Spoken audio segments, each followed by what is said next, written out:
কমলাপুরের বীরশ্রেষ্ঠ সিপাহী মোস্তফা কামাল স্টেডিয়ামে কৃত্রিম টার্ফ বসানো হয়েছে নতুন করে। ফিফা ফরওয়ার্ড প্রজেক্টের অর্থায়নে পুরনো অব্যবহারযোগ্য টার্ফ তুলে ফেলা হয়। একই অবস্থা বাংলাদেশ ফুটবল ফেডারেশন বাফুফে সংলগ্ন মাঠটিতেও।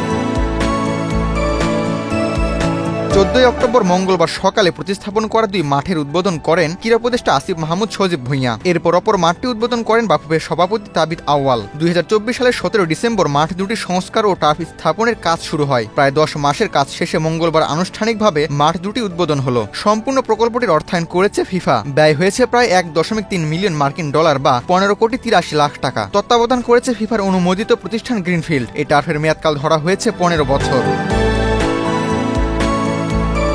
নতুন স্থাপিত অ্যাস্ট্রো টার্ফের নিচে রাখা হয়েছে 3 ফুট বেস, যাতে ভারী বৃষ্টিতেও মাঠে পানি জমে না থাকে। এছাড়া বসানো হয়েছে অটোমেটিক স্প্রিংকলার সিস্টেম, যা মাঠের প্রয়োজন অনুযায়ী স্বয়ংক্রিয়ভাবে পানি ছিটাবে।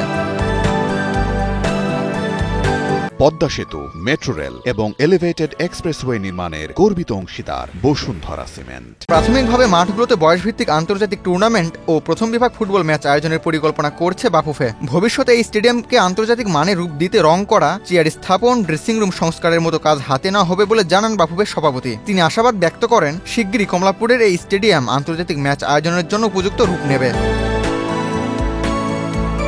ফিফা সভাপতি জিয়ান্নি ইনফান্তিনো ও ফিফার ডেভেলপমেন্ট কমিটির চেয়ারম্যান শেখ বিন আল খালিফা পাশাপাশি বাংলাদেশের সরকার, জাতীয় ক্রীড়া পরিষদ ও বাফুফের প্রতি কৃতজ্ঞতা প্রকাশ করেন তাবিদ আউয়াল। আজকে দেখেন যে মাঠটা ঠিক করেছে বাংলাদেশ ফুটবল ফেডারেশন, কিন্তু স্টেডিয়ামটা তো সরকার বানিয়েছে, আর এখন স্টেডিয়াম মেনটেনেন্স বা এখানে আফ্রিকা ডেভেলপমেন্ট এনএসি মাধ্যমে আছে। তো বিগত দিনগুলোতে এই ল্যাক অফ কোঅর্ডিনেশনের জন্যই কিন্তু আমাদের ক্রীড়ার অবকাঠামো আগেতে পারে নাই। এখন থেকে আমরা নিজেকে নিয়ে কমিট করতেছি যে সেই দিন আমাদের পিছু রয়ে গেছে। সামনের দিনে খালি এই স্টেডিয়াম না, আর অনেক ডেভেলপ স্টেডিয়াম আমরা সামনে দেখব। একই সাথে আমার ধন্যবাদ জানাতে হচ্ছে আমাদের ফিফা প্রেসিডেন্ট জিয়ানি ইনফ্যান্টিনোকে এবং ফিফার head of development committee chairman Sheikh bin Al খালিফাকে, কারণ ওনারাই কিন্তু ফরওয়ার্ড প্রোগ্রামের আন্ডারে এই আর্টিফিশিয়াল টার্ফ আজকে আমাদেরকে সহযোগিতা করেছে। এই আর্টিফিশিয়াল টার্ফের নিচে কিন্তু 3 ফিট বেস আছে, যেন ভবিষ্যতে বৃষ্টি পড়লে পানি জমে না থাকে। এই আর্টিফিশিয়াল টার্ফের নিচে কিন্তু অটোমেটেড স্প্রিংকলার সিস্টেম আছে, যেন যখনই পানি দরকার বা ক্লাইমেটিক কন্ডিশন ঠিক করা দরকার, অটো এগুলো শুরু হয়ে যাবে।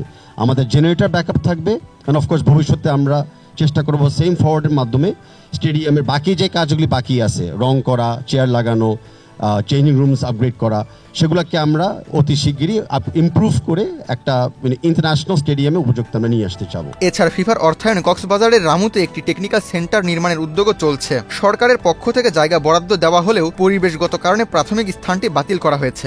এখন নতুন জায়গা নির্ধারণের প্রক্রিয়া চলছে। নভেম্বরের মধ্যে 25 বছরের জন্য জায়গা লিজ না পেলে ফিফার এই সহায়তা হারানোর ঝুঁকিতে পড়বে বাফুফে। এই প্রসঙ্গে কমলাপুর স্টেডিয়ামে সাংবাদিকদের প্রশ্নের জবাবে ক্রীড়া উপদেষ্টা আসিফ মাহমুদ সজীব ভুঁইয়া বলেন, শেষ পর্যন্ত আমরা প্রায় 15 একর জায়গা চূড়ান্ত করেছি। এখন বিষয়টি ভূমি মন্ত্রণালয় প্রক্রিয়াধীন। নির্ধারিত সময়ের মধ্যে ভূমি মন্ত্রণালয় বাফুফে সংশ্লিষ্ট সব পক্ষের সমন্বয়ে বিষয়টি নিশ্চিত করা হবে। ফিফার ফান্ড হারানোর কোনো আশঙ্কা নেই।